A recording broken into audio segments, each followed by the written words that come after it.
नमस्कार दोस्तों आज की वीडियो थोड़ी गंभीर होने वाली है क्योंकि आज की न्यूज़ इंडिया की एआई फ्यूचर को डायरेक्टली इम्पैक्ट करती है जो कि हमारा ड्रीम प्रोजेक्ट है। हमारी गवर्नमेंट का ड्रीम प्रोजेक्ट है। देखो अभी हाल ही में हुआ क्या है कि अमेरिका ने एक पैक्स सिलिका नाम से पॉलिसी लॉन्च करी है जो कि एक स्ट्रेटेजिक टेक अलाइंस है बिटवीन 9 कंट्रीज। सो एक कैसे इंडिया को इम्पैक्ट करता है, इंडिया पर इस पर क्या क्या इम्प्लीकेशंस आएंगे और इंडिया के इसको कैसे हैंडल करेगा, बहुत कुछ जानने को मिलेगा इस वीडियो में। लेकिन उससे पहले दोस्तों अगर आपको डिफेंस, जियोपॉलिटिक्स और स्पेस में इंटरेस्ट है so it is very good channel for you. आप उसे सब्सक्राइब कर सकते हैं। तो चलो वीडियो को इस स्टार्ट करते हैं। दोस्तों सोचो कि एक नया ग्लोबल पावर गेम चल रहा है, हालांकि बैटलफील्ड पर नहीं बल्कि सिलिकॉन, सेमीकंडक्टर और एआई सप्लाई चेन्स के अंदर। और इसी कॉन्टेक्स्ट में एक नया टर्म सुनाई देता है, वो है पैक्स सिनिका। अमेरिका लीड कर रहा है इसे और इसका नाम ही काफ़ी है वैसे तो खुद को डिस्क्राइब करने के लिए। देखो आज से कुछ साल पहले अपने पैक्स सिनिका नाम से एक वर्ड सुना होगा जो कि वेरी सिमिलर है पैक्स सिलिका से। पैक्स सिनिका का मतलब था एक्चुअली डोमिनेंस ऑफ चाइना। तो वैसे ही यहाँ पर भी मैसेज एकदम क्लियर है कि फ्यूचर की दुनिया सिलिकॉन और एआई कंट्रोल करेगा और उस कंट्रोल में चाइना डोमिनेंस को एकदम एलिमिनेट करना है या फिर एकदम खत्म करना है। सो पहले इशू क्या है उसे समझते हैं।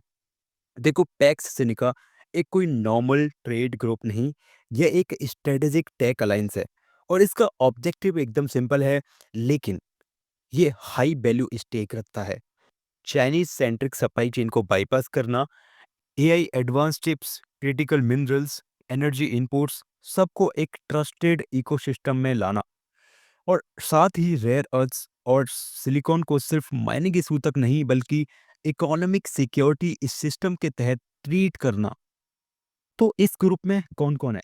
देखो इस ग्रुप में US, Japan, South Korea, Singapore, Netherlands, UK, Israel और यूएई के साथ साथ ऑस्ट्रेलिया शामिल है।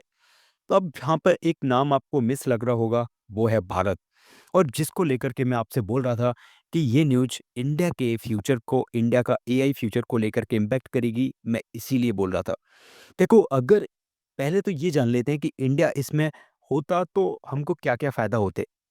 देखो ये जो ग्रुप है ना, देखो ये बहुत ही एलीट ग्रुप है जिसमें यूएस इसको लीड करेगा और यहाँ पर ये लोग मिलकर एक बहुत ही एडवांस चिप्स यानी सेमीकंडक्टर और रेयर अर्थ जो चाइना का डोमिनेंस है उसको एकदम एलिमिनेट करने वाले हैं, जिसको लेकर के ये जो टेक्नोलॉजी डेवलप करने वाले हैं वो बहुत ही एडवांस होने वाली है। अगर यहाँ पर इंडिया होता तो इंडिया का जो एआई फ्यूचर है, हमने जो लॉन्च किया है एआई इंडिया इनिशिएटिव और सेमीकंडक्टर जो हम इंडस्ट्री को बहुत ही अच्छे लेवल पे इंडिया में बूस्ट कराना चाहते हैं, उसको लेकर के ये यह एक बहुत ही एक रॉकेट बूस्टर की तरह काम करता। लेकिन अब यहाँ पर हम हैं नहीं। दोस्तों इंडिया अब इस ग्रुप का पार्ट नहीं है। हालाँकि हम होते तो बहुत कुछ फ़ायदा यहाँ से उठा सकते थे। अब है नहीं तो ये हमारे हाथ में नहीं है। लेकिन जो हमारे हाथ में है, वो गवर्नमेंट ऑफ इंडिया ऑलरेडी बहुत अच्छी लेवल पे कर रही है। देखो अभी इंडिया ने एआई इंडिया के नाम से एक इनिशिएटिव लॉन्च किया है, जिससे इंडिया को जो इंस्टीट्यूशनल फाउंडेशन है, वो बनकर रेडी हो गया है। यानी कि अब कंपनियाँ बहुत अच्छे लेवल पे इस फील्ड पर खेल सकती हैं। और इसके अलावा हमने एक अपना एक सेमीकंडक्टर मिशन लॉन्च किया है और हमारा टारगेट है कि 2035 तक हम इसमें आत्मनिर्भर बन जाएँगे। देखो आपको लग रहा होगा कि शायद इंडिया सेमीकंडक्टर को लेकर के बहुत पीछे है। देखो ऐसा शायद नहीं कह सकते। क्यों? देखो जो सबसे एडवांस सेमीकंडक्टर होते हैं ना, सबसे एडवांस जो कि ताइवान बनाता है ना, लगभग 90% एडवांस जो सेमीकंडक्टर है वो ताइवान बनाता है, यूएसए भी नहीं बनाता। ठीक है? वो डिज़ाइन कहाँ पे होते हैं? Can you imagine? वो डिज़ाइन इंडिया करता है। इंडिया के साइंटिस्ट करते हैं, इंडिया के इंजीनियर करते हैं और इन इंडिया में करते हैं। यानी कि हमारे पास में सेमीकंडक्टर को लेकर के स्किल की कमी नहीं है।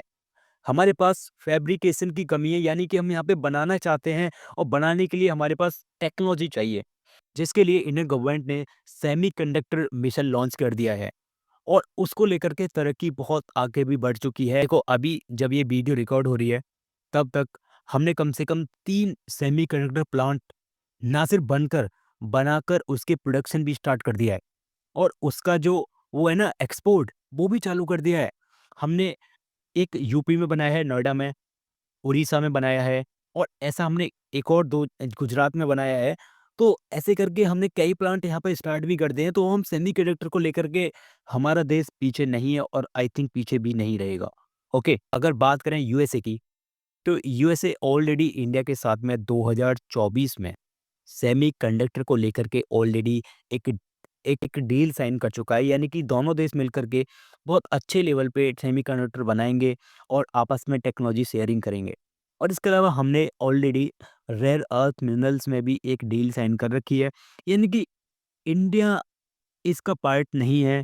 इट्स ओके, कुछ इश्यू होंगे, वो आगे चल के एकदम क्लियर हो जाएँगे और आई थिंक हम आगे चल के इसका पार्ट भी बन जाएँ। देखो, ये जो दिक्कतें आ रही है ना, वो आ रही हैं इस टैरिफ इश्यू को लेकर के, यानी कि यूएस और इंडिया के बीच में जो ट्रेड डील है वो हो जाए, जो कि अभी न्यूज़ भी आई है कि मार्च तक शायद कंप्लीट हो जाएगी।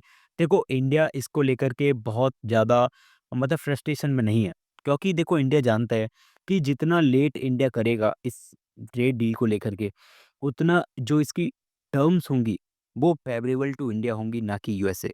और यूएसए इंडिया पर बहुत ज़्यादा प्रेशर बनाना चाहता है कि कैसे भी मतलब ये डील जल्दी से जल्दी साइन हो और जिसमें यूएस फ़ेवर ज़्यादा हो, इंडिया को इसमें नुकसान हो। तो इंडिया ये बिल्कुल भी नहीं चाहेगा, तो मैं भी देखो, आपका क्या ओपिनियन है कि इंडिया जो पेशेंस दिखा रहा है वो सही दिखा रहा है, या फिर हमको ये ट्रेड डील करके फाइनल कर देनी चाहिए जल्दी से जल्दी, ताकि यूएस इंडिया की जो रिलेशन है वो ना बिगड़े? What's your opinion, please comment, and मिलते हैं ऐसी ही नेक्स्ट वीडियो में। तब तक के लिए जय हिंद।